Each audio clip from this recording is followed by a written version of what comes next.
saddex boqol iyo lixdan iyo shan maalmood hal sano ka hor ama 6 Febraayo 2023 xaalka magaalada Laascaanood ee xarunta gobolka Sool ayaa sidan ahaa walaaladii lagu laaynayo halka ee amarka sugaya waa furay dagaalka gala oo ilaahay shukr dadkii la difaaca oo dhiigii la difaaca oo caarkii la difaaca oo magaaladii la difaaca ka hortaga oo difaacda dadkii iyo dalkii maanta ninka lahada dadka ayaa subaxa soo kacay iyaga oo qaba rajo ah in garaadada dhaqanka oo magaalada aad looga tixgeliyo tiradooduna ahayd 8 iyo isim dhaqan ay soo saaraan baaq u jiheeya deegaankooda nabad horumar iyo inay isxukumaan waa subax dadka dhagtooda u taagnay dhawaaq farxadeed oo keenay isbedel iyo xasilooni ku yimaada isla markaana talada dadka deegaanka ku soo celisay gacanta dadka degan balse waxay wax kasta isbedeleen markii ciidanka Soomaaliland oo talis ku lahaa Laascaano ay go'aansadeen inay dagaal ku qaadaan guriga subaxaas shirka ay ku lahaayeen garaadada deegaanada SSC Khaatumo jidadka muhiimka ah ee magaaladan ay xirtaan daryanka xabadda waaqa rasaasta iyo guuxa baabuurta ayaana bedelay rajadii la sugay waxaana markiiba isqabsaday dhiilada iyo colaadda waxay dadka indhahoodu arkayeen dhaawac dhimasho iyo dhiig meel kasta daadsan Soomaaliland awood kasta oo ay awooday way adeegsatay maalintaas laakiin kuma aysan guulaysan hadafkii ahaa inaan la soo saarin war dhawaaqiisu ka cuslaa wax kasta oo Soomaaliland maanka ku haysay isniintii koobaad ee Febraayo 2023 shacabka Laascaano badankooda ma filaynin qaraxa colaad iyo dagaal raaga waan humaag laga haysan halka uu ku dhamaanayo balse talada ciidanka iyo hoggaanka siyaasadeed ee Soomaaliland ayaa dadka Laascaano u dumiyay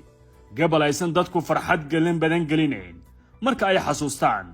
nooc kasta oo dil bahalnimo iyo duqeyn arxan daran ayaa 8 bilood oo kamid ah sanadkii ilaaday ay ku sagootisay Laascaanoota waa subax ay bilaabatay sheekada dagaalka magacyada badan lahaa warkiisuna ku soo ilaaday barqadii 25 Agoosto ee isla sanadkaas Goocade Maraaga buurta Taangiga tan hodan iyo buundada xargaga waxay ahaayeen kuwa aan marnaba hore dhawaaqeeda looga maqal daraarahaas hortooda waxay ahaayeen bugcado si maalinle ah waxa dhacaya ay Soomaalidu u arkaysay loona socday xasuusaha maalinta laga soo bilaabo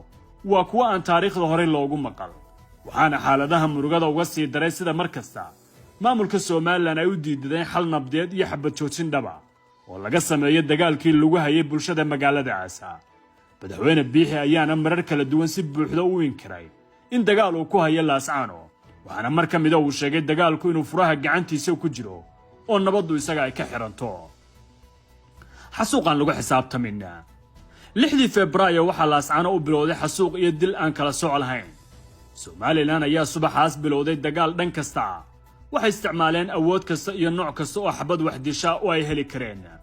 Laascaano maalinka laga bilaabo waxay hooy u noqotay dhimashada ugu badan ee deegaan Soomaaliya ka dhacda waxay u dhigbaxaysay doonista in dadka deegaanku yiraahdeen oo kaliya taladeena annaga ayaa iskale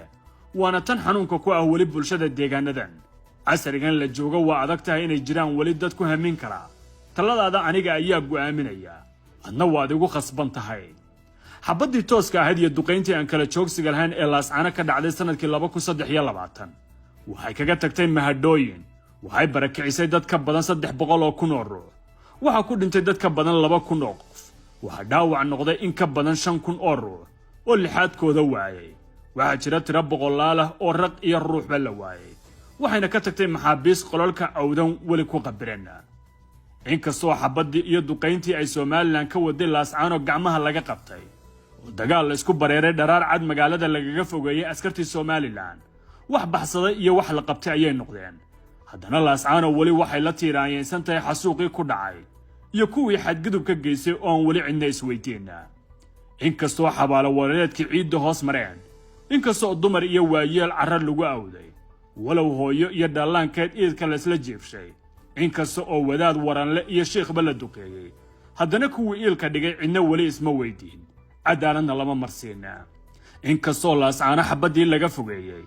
askartii dilka wadeen la jabiyay qorigii wax duqeynayana laga faramaroojiyay haddana sidii bay wali dad badan oo waayay kuwa ay jeclaayeen ilintu u hibiq leedahay sidii bayna magaaladu wali u sugaysaa cidii mas'uulka ka ahayd dambiyadaas bahalnimo in cadaaladda dunida guudkeeda la hor keeno oo lagu ciqaabo wixii ay galeen. laascaano waxa ay martay xanuun ka bilowday dhimashadii hadraawi oo ahaa haldoor aan weli la aqoonsan waxa uu godgolay, balse waxa uu ka tegay in kumanaal ay xabaal u galaan sidii dabadi cid aan la aqoon aysan ajal u galaafan. habwaankii jaamac kadiye ayay Soomaaliland u bareertay inay duqayn ku disho, haddana ay ku dafirto tii ugu xumayd oo taariikhda abwaan noocaasa iyo haldoor bulsho loo geysto. General Faysal Cabdi Bootaankii weeraradan dhan hogaamiyey, tobanaan saraakiil sare oo ay ku jiraan ridayaashii madaafiicdii magaalada lagu duqeeyey, bulshada lagu gumaaday iyo askartii Soomaaliland u dagaalantay oo boqolaal ah ayaa ku jira xabsiyada Laascaanood, kuwaasoo weli sugaya cadaalad ay helaan. inkastoo hogaamiyaha maamulkan Cabdulqaadir Aw Cali Firdhiye 120 cisho ka hor ballan qaaday in cadaaladda la hor keeni doono, laakiin dadka ehelkoodu ku waaya duqayntii iyo dagaalkii arxanka darnaa ee ay saraakiishan qirteen in ay hogaamiyeen weli way sugayaan inay arkaan ballanqaadkii maamulka oo la fuliyey. Laascaano iyo 6 Febraayo 6 bishan Febraayo waxaa ku duugan qiisooyin toos badan, tiraanyo aan tirmayn iyo taariikh aan laga tagi karin. dharaarta maalinkan adag u ahayd shacabkii Laascaano waxa ay dhaqaaq u ahayd doonista SSC Khaatumo.